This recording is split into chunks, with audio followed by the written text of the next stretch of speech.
In the headlines, 6 trapped as 7-story building collapses in Lagos. Terrorist attack Fulani settlement in Katsina as imam and congregation are abducted in Zamfara.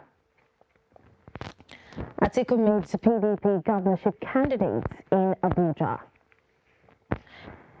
And finally, on the foreign scene, Mali releases 3 Ivorian soldiers and 46 still detained.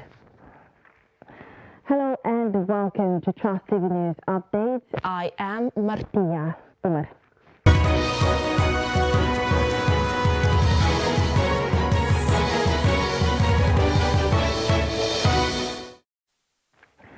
Thank you for joining us, and now the news in detail. At least 6 persons are reported trapped in the rubble of a 7-story building that collapsed close to the Sandfield bus stop in Lekki area of Lagos State. The Lagos Territorial Coordinator National Emergency Management Agency, Bayo Fariloye, who confirmed the incident on Sunday, said emergency responders had been deployed to commence rescue operations at the scene of the incident. The Permanent Secretary, Lagos State Emergency Management Agency, Olufemi Okeosaitolu, in his reaction to the incident, said upon arrival, it was discovered that the 7-story building was under construction when it caved in. He said that they have activated Lagos State Response Plan and the operation is ongoing. Hundreds of traders and truck drivers have suffered great loss as a result of ongoing demolition exercise to clear and remodel the city of Abuja. The latest exercise was carried out on Saturday morning by a special task force consisting of the military, police, civil defense, as well as other paramilitary operators under the directives of the Federal Capital Development Authority. During an early morning operation, the special task force demolished and towed away vehicles from the Utako truck pack. Nana Mohammed has more on the story. There has been an ongoing demolition operation by the FCDA to clear the city of Abuja from slums and unauthorized buildings.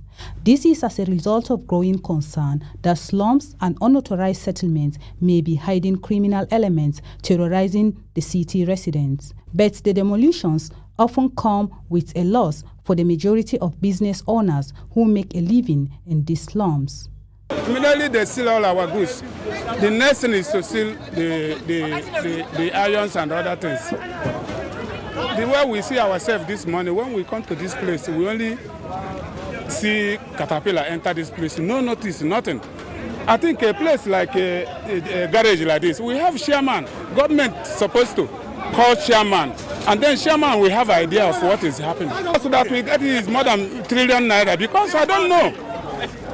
Even the goods that we offload from the vehicle that we're supposed to dispatch from the owners, they finish all. They are chasing us away. But now we don't have anywhere to go because we are stranded. As you are seeing us now, we are stranded. We don't have anywhere to go from here. We are here for getting to 2 years.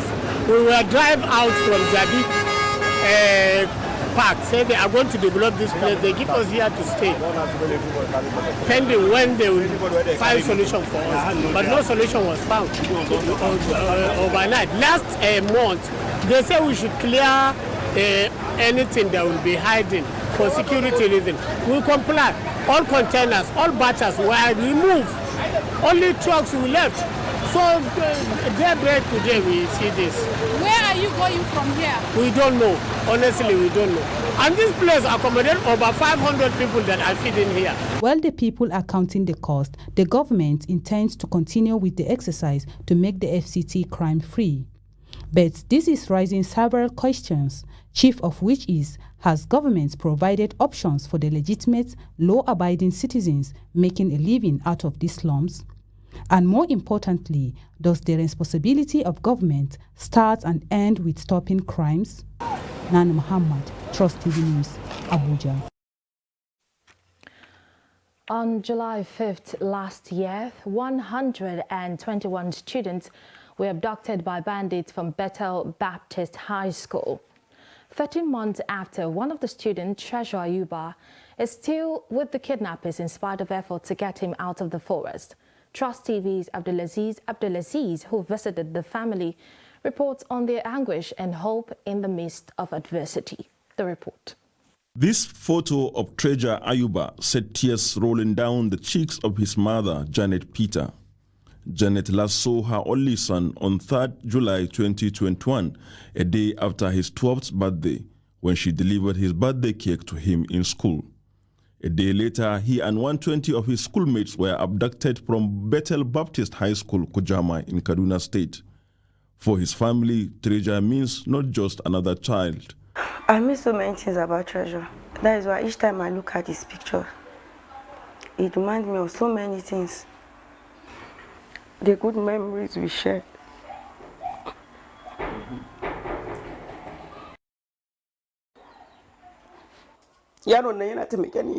He was my helper. He's not just a boy. He personifies his name, Treasure. A visit to the Peter family in Mahuta in the outskirts of Kaduna by Trust TV freshens the wound the family has been nursing for over 1 year. Ayuba's grandmother, Mary Peter, recalls many efforts made by the family to get the teenager out of captivity and how they watched in agony as all his schoolmates were released. At another time, my son-in-law volunteered along with his friend to go and deliver the ransom. The two of them were held by the kidnappers. They demanded that I pay ransom too before they released them. What do I do when my in-law, someone else's children, are held captive? I had to sell other things and add to what his family raised. My brother and I went to pay and got them out. Before Treasure's abduction, his aunt, Jennifer Peter, was also kidnapped from the Federal School of Forestry, Apaka, and kept in custody for 2 months. The shock of what happened at the School of Forestry was still with us. My daughter was abducted from the school 3 weeks after her sister, Treasure's mother, had sustained fracture from an accident. Mrs. Peter expresses anger over stigma and twisted narratives about the incident as she expresses hope of reuniting with her grandson. Those who spread falsehood and slander us and the little kid, instead of helping us with prayer, will be shamed. I have firm belief the boy will be back and the truth will be known. For Janet, despite the passing days and months, she holds on to a wish for another opportunity to see her son. A wish, just one. My wish is for Treasure to come back. And I know that is a wish for my family members. Treasure is someone that really cares about everybody in this house. In fact, most especially my mom. She's not finding it easy. Despite many broken promises by the abductors and epileptic communication between the two sides, the family says they are not giving up in the fight to get Treasure Ayuba back with them. For Trust Television, Abdulaziz. And in another disturbing development, terrorists have attacked the Fulani settlements in Kurfi and Basari local government area in Katsina State on Friday evening. The terrorists went away with unspecified number of domestic animals. Some of the displaced Fulani herders told Abdullahi Ahmadi that they are facing a serious challenge in trying to escape bandits' attack. The Fulani also said local vigilante known as Yen Sakai harass and intimidate them while moving with their cows to escape bandits' attack. As at the time of compiling this report, the Fulani herders were being interrogated by Yen Sakai at Wurma village of Kurfi local government area of Katsina State. A member of the vigilante at Wurma village who pleaded anonymity said the herders were asked to produce their movement permits only. Fear has gripped residents of Zogo in Bokoim local government area of Zamfara State following abduction of unspecified number of Muslim worshippers during Friday congregational prayer. Eyewitness accounts said the worshippers were waiting to observe the Jumat prayer when the suspected terrorists invaded the community carrying weapons. A resident said the chief imam of one of the mosques was among those the suspected terrorists have abducted. The terrorists were said to have stormed the community barefooted while hiding their weapons. The bandits started firing sporadic gunshots to scare residents away before abducting a number of worshippers in the troubled community. 2 persons who sustained wounds from gunshot have been rushed to Usman Danfodio University Teaching Hospital, Sokoto, for medical attention. The Zamfara State Command Public Relations Officer, Superintendent Muhammad Shehu, said police operators, in addition to tactical operators, have been deployed to complement the ongoing effort to rescue the victims unhurt. The police also said its operators repelled the terrorist attack after it received distress call that the terrorists attempt to attack the neighboring community of Zugu in Bokoim local government area of the state. It said efforts to safely rescue the abducted victims and arrest the perpetrators of the crime is ongoing. The command reassured members of the public that its commitment to rid the state of criminal activities, and the police appealed for continuous support and collaboration with all the security operators in an effort to restore peace and security in Zamfara State. And the presidential candidate of the People's Democratic Party, PDP, Atiku Abubakar, on Saturday met with governorship candidates of the party from across the country. The former vice president, alongside his running mates, Governor Ifeanyi Okowa of Delta State, met with the candidate at his residence in Asokoro, Abuja. The meeting, which held behind closed doors, lasted for more than an hour. Chairman of the PDP Governorship Candidates Forum and PDP governorship candidate in Kaduna State, Isa Ashiru, said the meeting was to formally congratulate Atiku and themselves. He said they discussed extensively as a family on a wide range of issues. Those in attendance were governorship candidates from Kaduna, Plateau, Katsina, Lagos, Niger, Kano, Sokoto, Delta, Yobe, Jigawa, Nasarawa, Kwara, Benue, Borno, Ebonyi, and Zamfara states. Still in politics, the state chairman of the African Democratic Congress, ADC, have declared the purported suspension of the party's 2023 presidential candidate, Dumebi Kachikwu, as null and void. The National Working Committee of the party suspended Kachikwu on Friday over alleged anti-party activities. His suspension was contained in a statement released on Saturday by the Deputy National Chairman, Politics of the party, Bamidele Ajadi. Kingsley Oga, chairman of Forum of State Chairman of ADC, noted that the NWC had earlier convened a fake and a kangaroo National Executive Committee meeting on August 26. He said that the fake NEC meeting lacked the constitutional requirement of the 7 days notice to be held. And to Osun State, where the chapter of the People's Democratic Party says the expulsion of a governorship aspirant of the party in the state, Dotun Babayemi, is within the ambit of the law. The state secretary of the party, Hashim Abioye, who doubles as secretary of the Osun PDP Legal Committee, stated this in an exclusive interview with Trust TV's Hamid Oyegbade in Osogbo on Saturday. Abioye said Babayemi has ceased to be a member of the PDP in Osun State because of his anti-party activities. Expulsion is one of the sanctions that could be meted out to any erring member of the party under the PDP's constitution. So it's a matter of constitutionality, and the appropriate executive committee in the ward from Ayédáadé local government, where President Babayemi initially belonged, has taken the bold step by expelling him from the party. So there was a petition against him, and I think the executive member of the party in Ward 2, that is his ward from Ayédáadé, set up a disciplinary committee, and the disciplinary committee made their findings and recommendations that they've established anti-party activities against President Babayemi and that he should be expelled, and so be it. So as far as the leadership of the party in the state or at any level is concerned, President Babayemi is no longer a member of the PDP. But the point is this: if you are talking about President Babayemi's right to approach the court, he has every right as a citizen of Nigeria to approach the courts. And having approached the court, the Federal High Court, the Court of Appeal, and the courts concurrently held that he did not have any local standard. Sanity should have prevailed on him, that as a dedicated and committed party man, he should have stopped at that by not rocking the boat, particularly when election had been held and a winner emerged. You're watching Trust TV News updates. Coming up shortly, we'll take a look at the negative impact of plastic bags on the environment.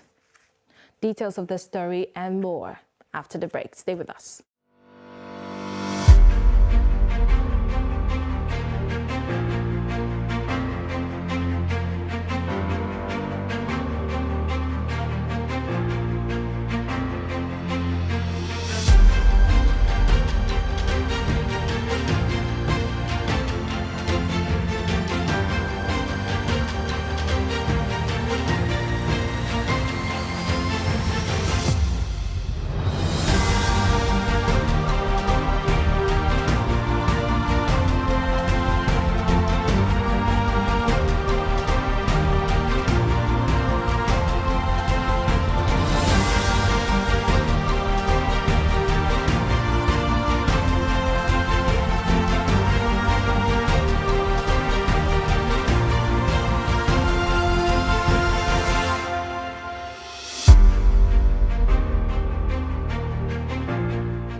Welcome back and thank you for staying with us. You're still watching the Trust TV News update.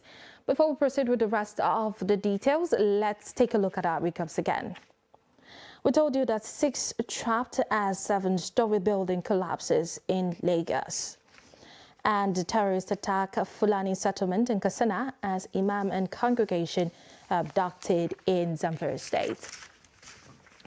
And moving on to other stories, access to medical services is a major necessity of human life.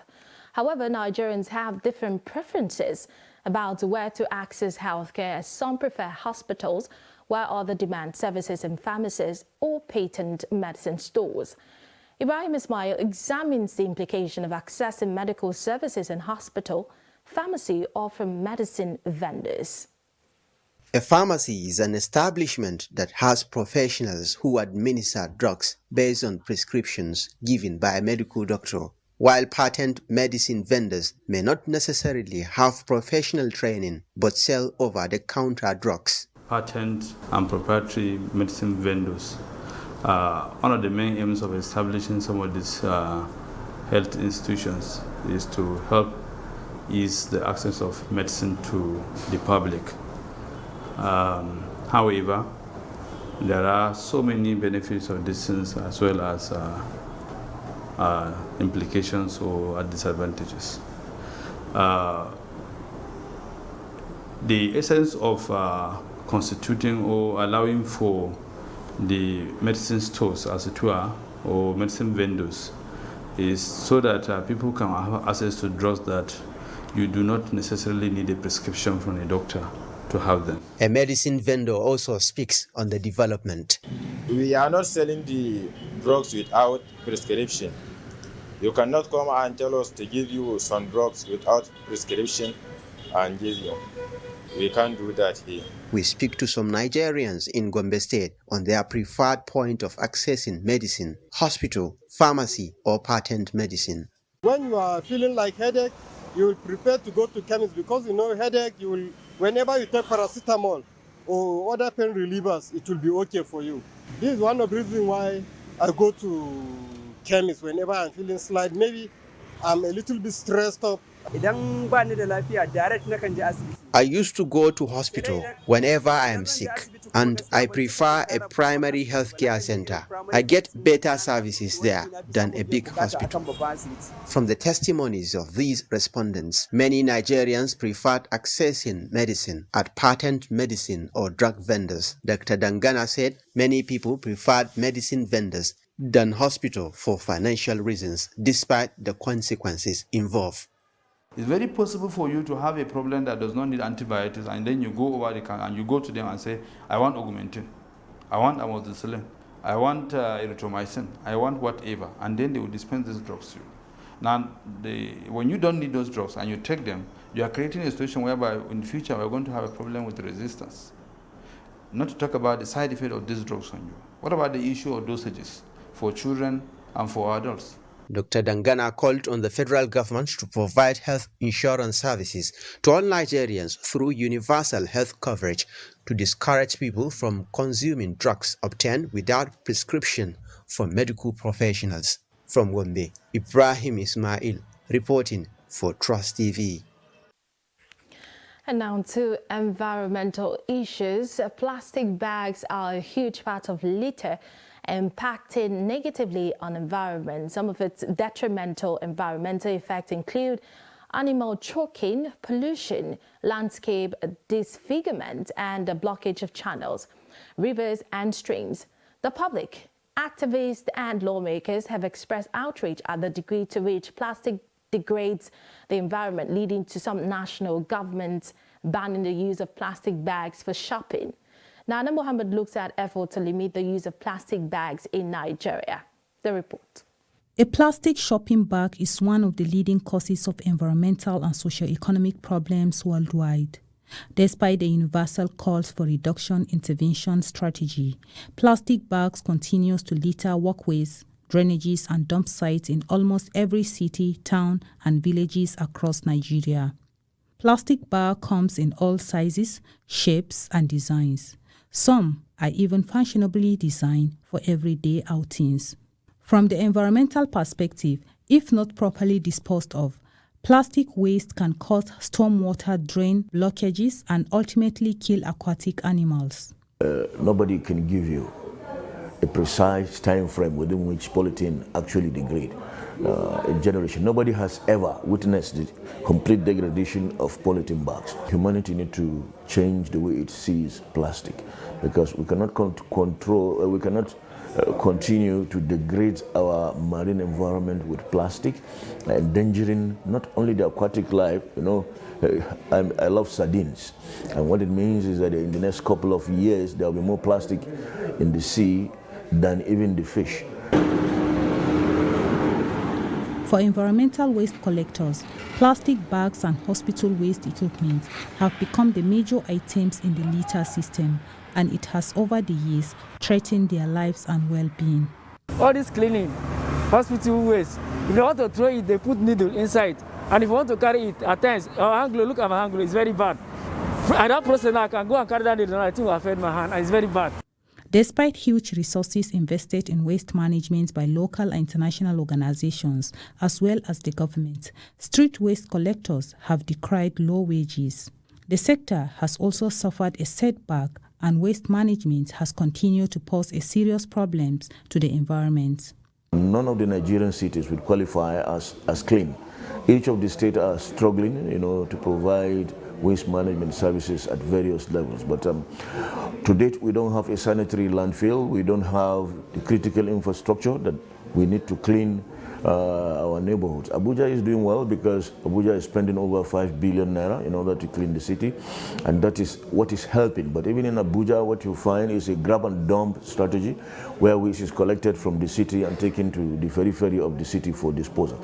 Plastic bags have become the main item used to carry items like food and clothes, which are bought from shops despite the awareness that they can damage the environment. Anytime I do something or I buy something on a leather bag on paper, I burn them. I don't put them in refuge because those who come to dispose our refuge drop it wherever they like.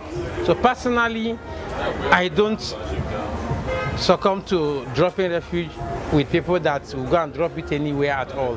Based on the illiteracy on our population, what they know is just to discard those things. They don't want to know whatever it is going to cost. They don't want to know, unless if there is a campaign, enlightenment. It is not surprised that Nigerian states have experienced heavy flooding in the last few weeks. Environmental experts agree that replacing plastic bags with paper bags remain a key approach to curbing this menace to the environment. Nana Muhammad, Trust TV News, Abuja. And away from Nigeria, 3 women among the 49 Ivorian soldiers detained in Mali have been released. The women arrived home late on Saturday after 7 weeks after the arrest sparked a diplomatic spat between military-ruled Mali and the Ivory Coast. Togolese Foreign Minister Robert Dussey, whose country has been mediating talks, said the 3 women were released as a humanitarian gesture by Mali's leader, Colonel Assimi Goïta. Mali said the group, who were detained at the airport in the Malian capital, Bamako, on July 10, had flown in without permission and were considered mercenaries. Ivory Coast, which has repeatedly requested their release, as the soldiers were unfairly arrested after being sent to provide backup for the UN peacekeeping mission in Mali. And that brings us to the end of the news update at this hour. For more, subscribe to our YouTube channel and follow us across all our social media platforms. I am Martia Umar. Thank you for watching and stay tuned.